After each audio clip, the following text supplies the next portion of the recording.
made, Mr. President, in getting America's allies to assist the U.S. in escorting those oil tankers through the Strait of Hormuz? Well, we don't need too much help, and we don't need any help, actually. In fact, we just put out a notice. I was watching over the last couple of weeks, and all of our NATO allies were very much in favor of what we did. They thought it was very important. We were just discussing it, actually.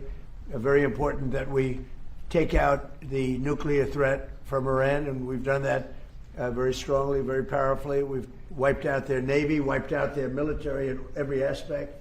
Their Air Force is now decimated. They have no Air Force, no Navy.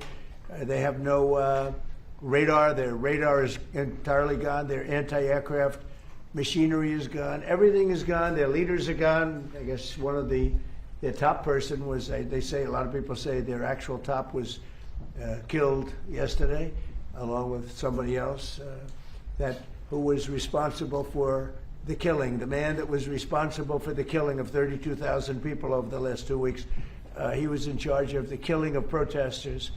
It's an evil group. I mean, they've killed much more than 32,000 people. And the man who was responsible for that was also killed yesterday. And all of the NATO allies agreed with us, but they don't want to, despite the fact that we help them so much. We have thousands of soldiers in different countries all over the world, and they don't want to help us, which is amazing. I mean, amazing.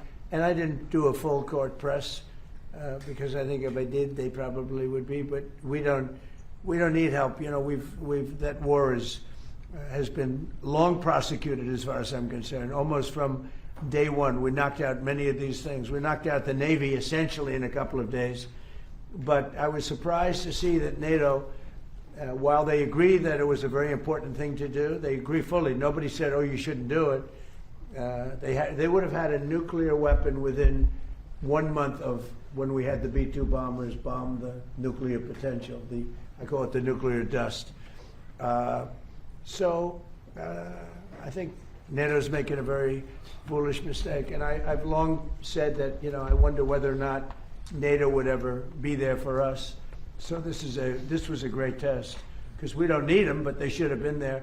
The other thing is, and I think, very important, we didn't have to be there for Ukraine. Biden chose to spend hundreds of billions of dollars on Ukraine.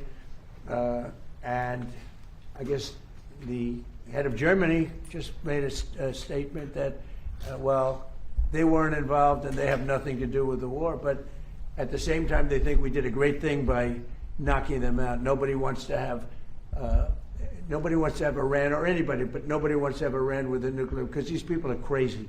They're absolutely crazy, and they're vicious, violent. I mean, think of it. They killed, now I hear it's about 41,000 people. They put out a notice 2 days ago. Anybody that protests will be immediately shot and killed.